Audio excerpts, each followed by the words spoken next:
Ukraine যুদ্ধ বন্ধে ফ্লোরিডায় যুক্তরাষ্ট্র ও রাশিয়ার কর্মকর্তাদের মধ্যে 3 দিনের আলোচনা ফলপ্রসূ এবং গঠনমূলক হয়েছে। রোববার এক্স পোস্টে কথা জানান মার্কিন বিশেষ দূত স্টিভ উইটকফ।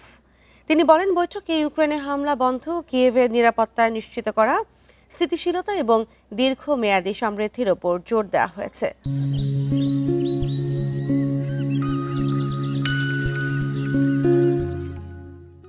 আলোচনায় রাশিয়ার প্রতিনিধি হিসেবে অংশ নেন রুশ প্রেসিডেন্ট ভ্লাদিমির পুতিনের বিশেষ দূত কিরিল দিমিত্রিভ।